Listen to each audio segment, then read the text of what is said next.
Welcome back, everybody. Ready for another deep dive? Always ready to dive in. Well, today's topic is going to leave you thinking like, hold on, what just happened? Oh, lay it on me. We're talking international diplomacy, top secret kind of stuff, Sounds right up our alley. right? So there's this article. It's a real bombshell, making waves all over the place. Okay, I'm intrigued. What's the article? The title, hang on, it's in Russian. Trump и Putin ищут мир за спиной Украины и Европы. All right, so for those of us who don't speak Russian. Yeah, it translates to, get this, Trump and Putin seek peace behind the backs of Ukraine and Europe. Whoa, that's a headline. No kidding, right? So first direct high-level talks between Russia and the U.S. since the war started, and boom, no Ukraine, no Europe. Yeah, secret meeting in Saudi Arabia. Got to be ruffling some feathers. Big time. Zelensky, he's not holding back, saying basically, hey, this is about us. Where was our invite? Understandably upset. For sure. So let's break it down. What went down in Saudi Arabia? What does this mean for the whole shebang? Okay, so we've got Lavrov, Russia's foreign minister, and our own Secretary of State, Marco Rubio. Just them meeting up is already a win for Russia. Really? How so? Russia's been on the out since February 2022, right? Isolated. This meeting, well, it brings them back to the table looking like a key player again. Ah, I see. Breaking free from the sanctions, kind of spinning the narrative. Exactly. Plus, plays right into Trump's campaign promise, ending the war, looking like the peacemaker. But got to be causing a stir too, right? Ukraine, Europe, not happy campers. You said it. It's not just hurt feelings either. This move, it undermines them big time. Yeah, makes you wonder what their role is going to be in any future peace agreement, especially for Ukraine. I mean, their whole existence is on the line. Exactly. High stakes. All right, so we've got this hush-hush meeting. Russia's maybe scoring points. Ukraine and Europe are fuming. But what actually went down? What did they talk about? Things get even more shadowy there. There's this report from Fox News. Gotta say, they lean Republican. Right. Anyway, they're outlining a supposed three-stage peace plan. Came out of this meeting. A peace plan. Seriously, without Ukraine. Sounds like it. So first, a ceasefire, the new presidential elections in Ukraine, and finally, a formal peace agreement. New elections. Wow, that's a big ask, especially under pressure.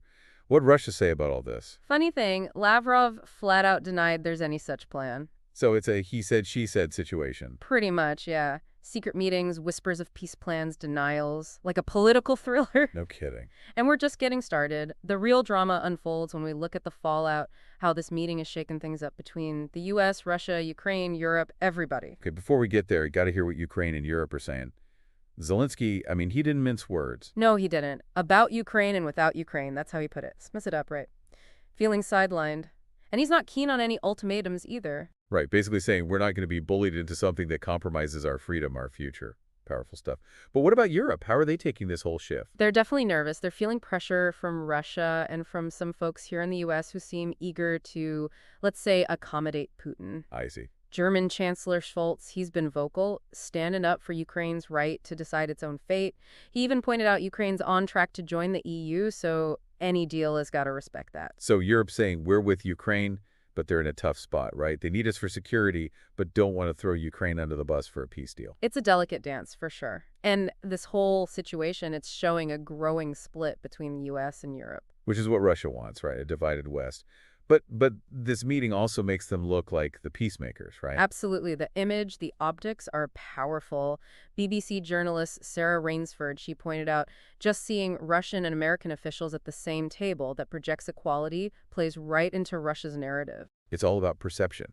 So for Russia, just being seen as an equal, that's a win no matter what comes out of the talks. Right. Makes them look legitimate, lessens the impact of all the international condemnation they've faced. Okay, so we can't forget the U.S. side of things. What's our take? Well, Rubio, he said all the right things, consulting with Ukraine and Europe, all that. But he also said, flat out, Russia's got to be part of the peace process. So, mixed messages. Kind of, yeah. Actions speak louder than words.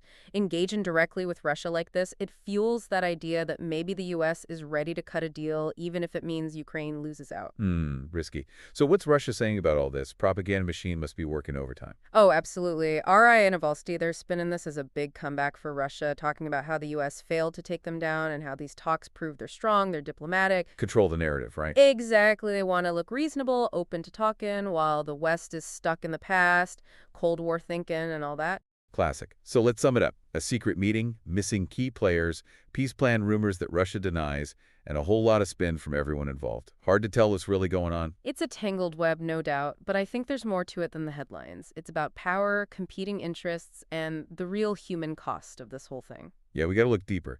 Ask some hard questions about what this new approach to peace talks means for Ukraine, for Europe, for everybody. All right, so we've laid it all out, this secretive meeting, the U.S. and Russia, a possible peace plan that's being denied, and Ukraine and Europe, well, they're not exactly thrilled. But now the tough part, what does it all mean? Yeah, you got it. It's like boom, earthquake in the world of geopolitics. Too soon to say for sure, but could be. We're seeing a shift. The U.S. and Russia calling the shots on how to end this conflict. But isn't that kind of risky? I mean, history shows us leaving out key players, that doesn't usually end well, does it? Risky, definitely. History's full of those examples. Peace agreements forced on people, and then bam, things blow up again. Right, like the Treaty of Versailles after World War I, ignoring what people actually wanted. And, well, we all know how that turned out. Textbook case. So yeah, apply that here. Cutting out Ukraine and Europe, that could backfire big time. Breed resentment, mistrust, make it even tougher to get a peace that lasts. Makes sense. Even if they do get a peace deal, just between the U.S. and Russia, will it even hold up? Ukraine, Europe, they'll feel like they got strong-armed into it. Exactly. No buy-in, no foundation. Like building a house on sand, right? Looks okay for a bit, then the whole thing crumbles. So what are we looking at here? What are the possible outcomes of all this? Let's start with Ukraine. They're the ones in the fight for their lives, but it feels like they're losing control, you know? Tough spot, no doubt. They need the West, need our weapons, our money to stand up to Russia. But then there's the flip side. They get pressured into a bad deal just to keep their allies happy. A catch-22. Need the help? But the help comes with a price. What could that price be? What would a deal that favors Russia even look like? One thing, they could demand chunks of land. They want Crimea officially recognized as theirs, maybe even parts of eastern Ukraine, too. Would Ukraine ever go for that? I mean, Zelensky's been clear, no giving up territory, not an inch. Sees it as betraying everyone who fought and died for their country. Hard to see him saying yes to that, just like that. But the pressure could get intense, especially if the U.S. and Europe start saying, okay, we're done, time to move on. Ukraine gets left holding the bag, forced to take a bad deal just so they don't get abandoned. Not good. And what about that leaked peace plan, the one Fox News got a hold of? New presidential elections in Ukraine, that's part of it, right? Yeah, and that's a red flag for a lot of people. Sounds like a way to get a pro-Russia leader in there, someone who'll do what Moscow wants. So it's not just about land, it's about control. Russia wants Ukraine under their thumb, even if they can't officially claim it as theirs. But is this peace plan even real? Could it actually happen? Who knows? Lavrov denied it flat out. But even if it's just a test, seeing what people say, it tells you what Russia's thinking. They're not looking for a real peace, where everyone respects each other, works together, they want to win, and they want to call the shots. All right, so what about Europe? How do they fit into all this U.S.-Russia stuff? They got to be on edge right now. Big time. Caught between a rock and a hard place. On one side, you got the U.S. saying, wrap it up in Ukraine, we're tired of this. This war's hurting their economies, people are getting restless. Especially with prices going up, energy, everything. Right. But then Europe also knows Russia gets stronger, bolder. That's a threat to them, too. They see what's happening and think, hey, Ukraine falls, we could be next. Damned if you do, damned if you don't. Support Ukraine, it costs them. Abandon Ukraine, that's even worse in the long run. No easy answers. But one thing's for sure, this whole thing, it's a stress test for the U.S. and Europe, their relationship. Yeah, showing the cracks, right? Playing right into Putin's hands. He's been trying to drive a wedge between us and Europe for years. Looks like it's working. Divide and conquer, classic move. And it works because in the West, we don't all agree on how to deal with Russia. Some say, get tough, no concessions, any compromise just emboldens Putin. Others say, we got to talk, got to find a way out, even if it means giving up something. Right. And that debate, well, it makes it harder for the West to stand together against Russia, which, of course, is exactly what Putin wants.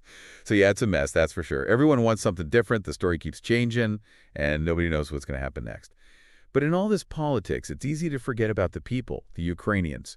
Millions displaced, cities destroyed, so many lives lost. It's a cruelty, no other way to put it. And any talk about peace, about compromises, you got to remember that, the human cost of it all. We can't get so lost in the big picture that we forget about the people on the ground, the one whose lives have been turned upside down. Absolutely. And that's why you got to be careful. Listen to what everyone's saying, but don't just take it at face value. Everyone's got an angle. They're trying to make themselves look good, you know? So how do we cut through all the noise? How do we figure out what's really going on? Got to think for yourself. Don't just accept what you hear, question it. Look beyond the headlines, check the sources, ask yourself, who's saying this? Why are they saying it? What are they trying to gain?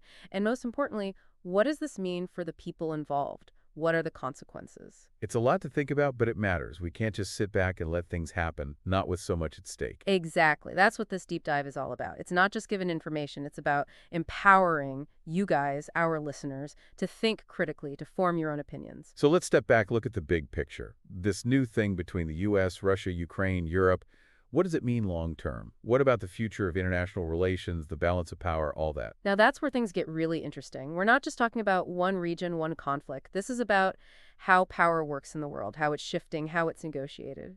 Big stuff. Okay, I'm listening.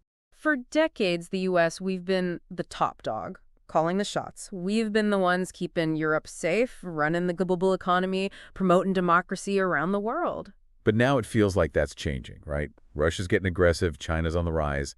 And here in the U.S., we're kind of divided, not as respected as we used to be. Exactly. It's like a new world order is forming, where power's spread out, not concentrated in one place. And that means everything changes. How we deal with conflicts, who we team up with, how we enforce the rules. Sounds unpredictable. Kind of dangerous, too. No clear rules anymore, and the stakes just keep getting higher. So where does that leave Ukraine? Where do they fit in all this? That's the big question, isn't it? They're caught in the middle, fighting for survival, while the big guys play their power games. What's their future? Are they just going to be a pawn? Or can they find a way to be independent, to prosper? We've really gone deep on this one, haven't we? All the twists and turns, the secret talks, the U.S. and Russia, what it means for Ukraine and Europe, the whole global picture kind of leaves your head spinning a bit. Yeah, no doubt. Those backroom deals, it's like, did we just time travel back to the Cold War or something? Right. Superpowers making decisions, and the rest of the world just got to live with it. Kind of sends a shiver down your spine, especially if you're Ukrainian or European. Remember those days. Definitely bringing back some uneasy memories. Back then, it felt like they had zero say in their own fate, just pawns in a bigger game. And that makes you wonder, have we really moved on from that kind of power politics? Or is it just, dressed up differently now? Tough question. Ukraine's caught in middle, that's for sure. It's a stark reminder that the fight for freedom, for democracy, it never really ends, Got to be ready to stand up, protect those values, even when it's hard. So, okay, for everyone listening, what should they be watching for as this whole thing plays out? How do we know if things are getting better or worse? I'd say keep an eye on Ukraine and Europe, how they react. Will they just sit back and let the U.S. and Russia call the shots? Or are they going to demand a seat at the table? And what about Russia? Are they going to play nice, optimize a little, or are they sticking to their guns, demanding everything they want? Those are the million-dollar questions. The answers, well, they'll tell us if these talks are a real chance for peace or just a way to buy time, let Russia regroup, rearm, and come back stronger. Like we're at a fork in the road, right? Which path are we going to take? And the stakes are high no matter which way we do. Absolutely. The next few weeks, months, they're going to be crucial. The choices we make now, they'll have ripple effects for years, decades.